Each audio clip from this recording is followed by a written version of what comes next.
السلام علیکم ورحمۃ اللہ وبرکاتہ۔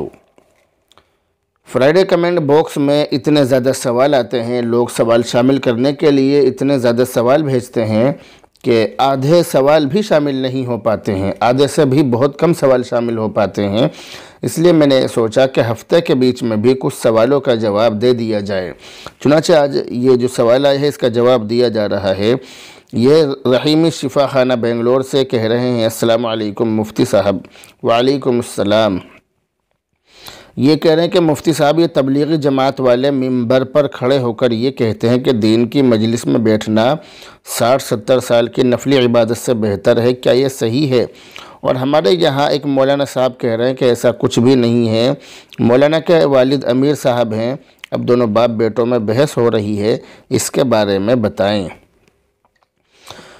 یہ جو سوال ہے، سوال یہ ہے کہ یہ جو تبلیغی جماعت والے ہمارے احباب ہیں، دوست ہیں، تو یہ کہتے ہیں کہ جب بھی مجلس لگتی ہے، جب بھی دین کی باتیں ہوتی ہیں، تو ہمارے یہ دوست اور احباب یہ بات کہتے ہیں کہ دین کی مجلس میں تھوڑی دیر کے لیے غور و فکر کرنا 60 یا 70 سال کے نفلی عبادت سے بہتر ہے۔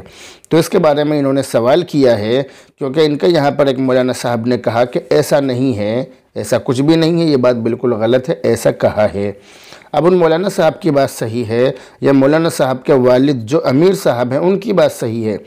ان کے جو والد امیر صاحب ہیں وہ یہ کہہ رہے ہیں کہ ایسا ہے، جبکہ مولانا صاحب منع کر رہے ہیں۔ اب دونوں میں کس کی بات صحیح ہے؟ یہ ہے اصل مسئلہ۔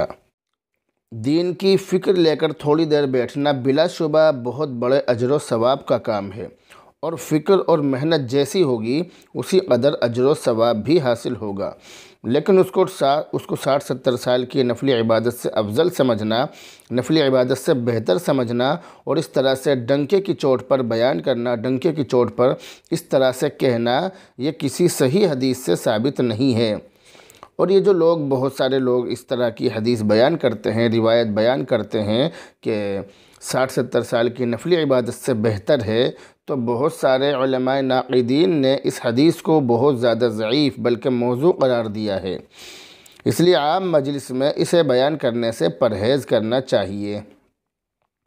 جبکہ ملا علی قاری لکھتے ہیں کہ یہ حدیث نہیں بلکہ حضرت سری سقطی رحمۃ اللہ علیہ کا قول ہے، اس لیے اس طرح کی چیزیں کھلم کھلا ڈنکے کی چوٹ پر بیان نہ کریں۔